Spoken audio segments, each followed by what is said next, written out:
പ്രിയപ്പെട്ടവരെ, നമസ്തേ. തിരുവനന്തപുരം നഗരത്തിലെ മാലിന്യ പ്രശ്നങ്ങളെക്കുറിച്ച് ഞാൻ നടത്തിയ പ്രഭാഷണം, 2 ഭാഗങ്ങളായി ഞാൻ നടത്തിയ പ്രഭാഷണം ധാരാളം പേർ കേട്ടതിൽ എനിക്ക് വലിയ സന്തോഷമുണ്ട്.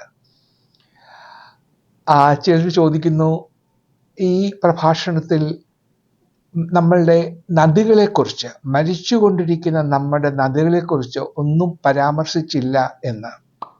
അത് മറ്റൊരു വലിയ വിഷയം തന്നെയാണ്.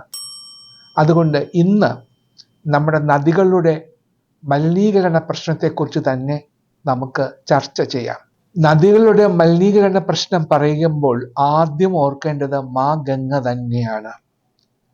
400 മില്യൺ ജനങ്ങളുടെ കുടിവെള്ള സ്രോതസ്, അതിലേറെ പേരുടെ ആത്മീയ ദാഹത്തിന്റെ ശമന കേന്ദ്രം. ഒരിക്കലെങ്കിലും ഒന്ന് മുങ്ങിക്കുളിച്ചാൽ ജീവനും ശരീരവും പാപമുക്തമാക്കപ്പെടുന്ന ശക്തിക്ക് ആധാരം എന്ന് പുരാണങ്ങൾ പ്രകീർത്തിച്ച പുണ്യനദി. അതാണ് ഭാരതത്തിന്റെ അഭിമാനമായ ഗംഗ. ഈ ഗംഗയിലെ മലിനീകരണം ഫലപ്രദമായി കുറയ്ക്കാനും നദിയെ സംരക്ഷിക്കാനും പുനരുജ്ജീവിപ്പിക്കാനും 2023-26 മുതൽ 27,500 കോടി രൂപയുടെ ബഡ്ജറ്റ് വിഹിതത്തോടെ 2014 ജൂണിൽ കേന്ദ്ര ഗവൺമെന്റ് ഒരു ഫ്ലാഗ്ഷിപ്പ് പ്രോഗ്രാമായി, മുൻനിര പരിപാടിയായി അംഗീകരിച്ച ഒരു സംയോജിത സംരക്ഷണ ദൗത്യമാണ് നമാമി ഗംഗെ എന്ന programme, national mission for clean Ganga. ഇതിന് ചുക്കാൻ പിടിച്ചത് മലയാളിയായ ഒരു IAS ഓഫീസറാണ്. ആന്ധ്ര കേഡറുകാരനായ ജി അശോക് കുമാർ എന്ന പ്രതിഭയാണ് ഈ നമാമി ഗംഗെ പരിപാടിക്ക് ചുക്കാൻ പിടിച്ചത്. അദ്ദേഹം അതിന് സമർത്ഥമായ നേതൃത്വമാണ് നൽകിയത്. എല്ലാവരാലും അത് പ്രകീർത്തിക്കപ്പെടുകയും ചെയ്തു. എന്നാൽ ഇന്ന് നിങ്ങൾ എന്നെ കേട്ടുകൊണ്ടിരിക്കുന്ന ഈ നിമിഷത്തിൽ പോലും ടൺ കണക്കിന് രാസമാലിന്യങ്ങളും അതിലേറെ സിവേജ് മാലിന്യങ്ങളും ഗംഗ ഏറ്റുവാങ്ങിക്കൊണ്ടിരിക്കുകയാണ്. ലോകത്തിലെ ഏറ്റവും മലിനമാക്കപ്പെടുന്ന നദികളിൽ 1-ാം സ്ഥാനത്താണ് ഗംഗ. മനുഷ്യരുടെയും മൃഗങ്ങളുടെയും വിസർജ്യങ്ങൾ മാത്രമല്ല, ശവശരീരങ്ങൾ പോലും പരസ്യമായി ഒഴുക്കിവിടുന്ന കാഴ്ചയാണ് പുണ്യനഗരങ്ങളുടെ പ്രിയ സഖിയായ മാ ഗംഗയിൽ ഇന്ന് കാണാവുന്നത്. ഏറ്റവും അധികം മലിനീകരിക്കപ്പെട്ട നദി ഏതെന്ന് ചോദിച്ചാൽ കൃത്യമായ ഉത്തരം പോലും നൽകാനാവാത്ത വിധം ഓരോ നിമിഷവും മലിനീകരണത്തിന്റെ അളവും മലിനീകരിക്കപ്പെടുന്ന നദികളുടെ എണ്ണവും വർദ്ധിച്ചു വരികയാണ്. മലിനമാക്കപ്പെടുന്ന നദികളുടെ കാര്യത്തിൽ ഗംഗ മാത്രമല്ല ഭാരതത്തിൽ നിന്നുള്ള സംഭാവന. 2022 603 നദികളിൽ നടത്തിയ ഔദ്യോഗിക പഠനങ്ങളിൽ ഭാരതത്തിലെ 46% നദികളും, 46% എന്ന് പറഞ്ഞാൽ ഏകദേശം 279 നദികൾ, 279 നദികളും മലിനീകരിക്കപ്പെട്ടതാണ് എന്ന് തെളിയിക്കപ്പെട്ടു. നദികൾ മലിനമാക്കപ്പെട്ടാൽ നമുക്കറിയാം, കുടിവെള്ള സ്രോതസ്സുകളും കാർഷിക ആവശ്യത്തിനുള്ള ജലവും ഉപയോഗശൂന്യമാവും. പ്രത്യക്ഷത്തിൽ ഇതൊക്കെയാണ് നദീ മലിനീകരണം കൊണ്ട് സംഭവിക്കുന്നത്. എന്നാൽ മലിനീകരണം വരുത്തുന്ന ദുരിതങ്ങളുടെ വ്യാപ്തി അതിലും എത്രയോ ഭീകരമാണ്. ആ ഭീകരാവസ്ഥയുടെ നേർക്കാഴ്ചയാണ് ഗംഗാ നദിക്ക് പറയാനുള്ളത്. കാൺപൂരിൽ ഗംഗ മരിച്ചു കഴിഞ്ഞു എന്ന് പ്രാദേശികവാസികളായ ആക്ടിവിസ്റ്റുകൾ പറയുന്നു. ഏകദേശം 400 ടാനറികളാണ് ഗംഗയുടെ തീരത്ത് പ്രവർത്തിക്കുന്നത്. ഈ വ്യവസായശാലകളിൽ നിന്നുമുള്ള മാലിന്യം നദിയിലേക്ക് ഒഴുക്കുന്നതിന് മുൻപ് ട്രീറ്റ്മെന്റ് പ്ലാന്റുകളിൽ ശുദ്ധീകരിച്ചു എന്ന് അവകാശപ്പെടുന്ന വെള്ളത്തിൽ കണ്ടെത്തിയത് ആർസെനിക്, മെർക്കുറി എന്നിങ്ങനെ മാരക വിഷങ്ങളാണ്.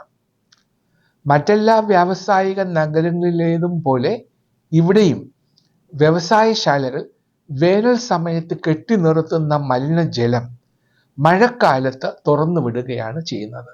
കാൺപൂർ നഗരത്തിൽ മാത്രം 600 മില്യൺ ആൾക്കാർക്ക് ടോയ്ലറ്റ് സൗകര്യങ്ങളില്ല. അതിന്റെ ഫലം എന്താ? മനുഷ്യ വിസർജ്യമടക്കം വീടുകളിലെ മാലിന്യങ്ങൾ ഗംഗയിലേക്ക് ഒഴുക്കിവിടുന്നു. സമീപകാല പഠനങ്ങളിൽ ആരോഗ്യത്തെ അപകടകരമായി ബാധിക്കുന്ന ഈ കോളി ബാക്ടീരിയയുടെ ഉയർന്ന അളവിലെ സാന്നിധ്യം പഠനങ്ങളിലൂടെ തെളിഞ്ഞു. അതുകൂടാതെ കുളിക്കാൻ ഉപയോഗിക്കാവുന്ന ജലത്തിൽ അനുവദനീയമായതിൻ്റെ 12,000 ഇരട്ടിയായിരുന്നു രോഗകാരികളായ അണുക്കളുടെ അളവ്. പുറത്തു വരുന്ന കണക്കുകൾ ഞെട്ടിക്കുന്നത് മാത്രമല്ല ഭീകരവുമാണ്. ഒരു തലമുറയുടെ ഭാവി തന്നെ മലിനവും വിഷലിപ്തവുമാക്കുന്ന അതീവ ഗുരുതരമായ അവസ്ഥ. ലോകത്തിലെ ഏറ്റവും അധികം മലിനീകരിക്കപ്പെട്ട നദികളുടെ കൂട്ടത്തിൽ നമ്മുടെ ഗംഗാ നദിക്കൊപ്പം ഇന്തോനേഷ്യയിലെ സിയാട്രം നദി, ചൈനയിലെ യാൻസി നദി, സൗത്ത് ഈസ്റ്റ് ഏഷ്യയിലെ മെക്കോങ് നദി, ആഫ്രിക്കയിലെ നൈജർ നദി എന്നിങ്ങനെ അനേകം നദികൾ ഉൾപ്പെടുന്നു. ഒരു കാലത്ത് നഗരങ്ങളുടെയും അതിൻ്റെ തീരത്ത് വസിച്ചിരുന്ന മനുഷ്യരുടെയും ജീവൻ നിലനിർത്തിയിരുന്ന ഈ നദികൾ പ്ലാസ്റ്റിക് മാലിന്യങ്ങളും മൃഗങ്ങളുടെ ശവശരീരങ്ങളും ഒഴുകി നടക്കുന്ന മാലിന്യ പുഴകൾ മാത്രമായി പരിണമിച്ചു എന്നത് അവിശ്വസനീയമാണ്. പുഴയിലേക്ക് മാലിന്യം ഒഴുക്കുന്ന മനുഷ്യർ തിരിച്ചറിയാതെ പോകുന്ന ഒരു സത്യമുണ്ട്. മത്സ്യങ്ങളിലൂടെയും പച്ചക്കറികളിലൂടെയും കുടിവെള്ളത്തിലൂടെയും അതേ മാലിന്യം തിരികെ മനുഷ്യരിലേക്ക് തന്നെ എത്തിച്ചേരും. ആ ചാക്രിക പരിവർത്തനത്തെ തടയാൻ മനുഷ്യനാവില്ല. ഇത്തരത്തിൽ മലിനീകരിക്കപ്പെടുന്ന ജലസ്രോതസ്സുകളുടെ ദയനീയാവസ്ഥയെ കൂടുതൽ അറിയുന്നതിന് മുൻപ് എന്തൊക്കെയാണ് നമുക്ക് ലഭ്യമായിട്ടുള്ള ജലസ്രോതസ്സുകൾ എന്ന് അറിഞ്ഞിരിക്കണ്ടേ? നദികൾ, പുഴകൾ, കായലുകൾ, ചെറു കൈത്തോടുകൾ, പിന്നെ അക്യൂഫയറുകൾ അല്ലെങ്കിൽ ഭൂഗർഭജലം മനുഷ്യന് ലഭ്യമാക്കുന്ന കിണർ പോലെയുള്ള ജലസ്രോതസ്സുകൾ, പിന്നെ കടലുകൾ. ഇവയൊക്കെയാണ് ഭൂമുഖത്ത് നിലനിൽക്കുന്ന പ്രധാന ജലസ്രോതസ്സുകൾ. ചുറ്റോടു ചുറ്റും ജലത്താൽ ചുറ്റപ്പെട്ട ഈ വലിയ ലോകത്ത് ശുദ്ധജലത്തിന് എന്താണ് ലഭ്യതക്കുറവ് എന്ന് ചോദിച്ചാൽ ചില കണക്കുകളിലേക്ക് ആഴത്തിൽ തന്നെ പോകേണ്ടി വരും. ഭൂമിയിൽ ലഭ്യമായിട്ടുള്ള ശുദ്ധജലത്തിന്റെ അളവ് വളരെ പരിമിതമാണ് എന്നുള്ളത് നിങ്ങൾക്കറിയാമോ?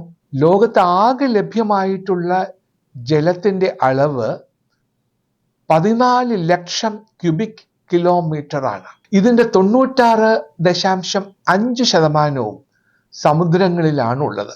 അതായത് മനുഷ്യരാശിക്ക് നേരിട്ട് ഉപയോഗിക്കുവാൻ സാധ്യമല്ലാത്ത ഉപ്പ് കലർന്ന ജലമാണ് ഭൂരിഭാഗവും എന്ന് അർത്ഥം. കൂടാതെ ആകെ ജലലഭ്യതയുടെ 1.7% ഭൂഗർഭജലമാണ്, ഗ്രൗണ്ട് വാട്ടറാണ്. കൂടാതെ 0.01% ജലം അന്തരീക്ഷത്തിൽ ബാഷ്പീകരിച്ച അവസ്ഥയിലും വാട്ടർ വേപ്പറായിട്ട്, പിന്നെ 1.7% ഗ്ലേസിയറുകളിലും കാണപ്പെടുന്നു. പറഞ്ഞു വരുന്നത് എന്താണ് എന്ന് മനസ്സിലായോ? വെറും 2.5% ജലം മാത്രമാണ്, വെറും 2.5% ജലം മാത്രമാണ് ശുദ്ധജലത്തിന്റെ രൂപത്തിൽ മനുഷ്യരാശിക്ക് ലഭ്യമായിട്ടുള്ളത് എന്നാണ്. ഈ 2.5%ന്റെ 98% ശുദ്ധജലവും ഐസ് രൂപത്തിലും 0.3% ജലം നദികളിലും പുഴകളിലും കാണപ്പെടുന്നു. ലഭ്യമായ ജലത്തിന്റെ 0.003% സചേതന വസ്തുക്കൾ അഥവാ ബയോളജിക്കൽ ബോഡീസിലാണ് ഉള്ളത്. കൃഷി ആവശ്യത്തിനായി ഉപയോഗിക്കപ്പെടുന്ന ശുദ്ധജലത്തിന്റെ അളവ് 1.7%. വർദ്ധിച്ചു വരുന്ന ലോക ജനസംഖ്യയുടെ ഭക്ഷണ ആവശ്യങ്ങൾ നിറവേറ്റുവാൻ കാർഷിക ഉത്പാദനം കൂട്ടുന്നതിനോടൊപ്പം കൃഷി ആവശ്യത്തിന് ഉപയോഗിക്കുന്ന ശുദ്ധജലത്തിന്റെ അളവും ക്രമാതീതമായി വർദ്ധിക്കുന്നുണ്ട്. ശുദ്ധജലത്തിന്റെ ലഭ്യതയും അതിൻ്റെ ഉപഭോഗവും തമ്മിലുള്ള അനുപാതം തകർക്കുന്ന വിധത്തിലാണ് ലോക ജനസംഖ്യയുടെ പോക്ക് എന്നതും നാം മനസ്സിലാക്കിയിരിക്കണം. എന്താണ് ഈ കണക്കുകൾ നമ്മളോട് പറയുന്നത്? ശുദ്ധജലം എന്നത് അമൂല്യങ്ങളിൽ അമൂല്യമായ ഒന്നാണ്. റിവർ പൊല്യൂഷൻ അഥവാ നദി മലിനീകരണം മറ്റ് മലിനീകരണ വിപത്തുകളെ പോലെയല്ല. മനുഷ്യരാശിയുടെ ദൈനംദിന ജീവിതത്തിന് നേരിട്ട് തന്നെ ബാധിക്കുന്ന ഏറ്റവും ആപൽക്കരമായ മലിനീകരണമാണ് നദി മലിനീകരണം. നാം നേരത്തെ ചർച്ച ചെയ്ത 2.5% ശുദ്ധജലത്തിന്റെ വിശദമായ ഉപയോഗക്രമത്തെക്കുറിച്ചുകൂടെ നാം ചിന്തിക്കേണ്ടതായിട്ടുണ്ട്. ലഭ്യമായ ശുദ്ധജലത്തിന്റെ 70% കൃഷി ആവശ്യത്തിന് ഉപയോഗിക്കുമ്പോൾ വ്യവസായശാലകൾ 20% ഉപയോഗിച്ചാണ് പ്രവർത്തിക്കുന്നത്. ഗാർഹിക ആവശ്യങ്ങൾക്കായി ഏകദേശം 12% ശുദ്ധജലം ഉപയോഗിക്കപ്പെടുന്നു എന്നാണ് കണക്ക്. ജലസേചനത്തിന് ഉപയോഗിക്കുന്ന വെള്ളത്തിന്റെ 25% നൽകുന്നത് ഭൂഗർഭ ജലസ്രോതസ്സുകളാണ്. കണക്കുകൾ ഭൂഗർഭ ജലത്തിന്റെ പ്രാധാന്യം എത്രത്തോളം ഉണ്ട് എന്ന് നമ്മോട് വിളിച്ചു പറയുന്നു. ഈ കണക്കുകൾ ഒന്ന് ഓർത്തു വെച്ചോളൂ. നമ്മുടെ ഈ സംസാരത്തിന്റെ ഇടയിൽ ഈ വിഷയം വീണ്ടും നമുക്ക് സൂചിപ്പിക്കേണ്ടി വരും. ശുദ്ധജല ലഭ്യതയുമായി ബന്ധപ്പെട്ട പഠനങ്ങൾ സൂചിപ്പിക്കുന്ന ചില കണക്കുകൾ പ്രകാരം ലോക ജനസംഖ്യയുടെ പകുതിയും വർഷത്തിന്റെ ഏതെങ്കിലും ഒരു സമയത്ത് ശുദ്ധജലം ദൗർലഭ്യം കൊണ്ട് വലയുന്നവരാണ്.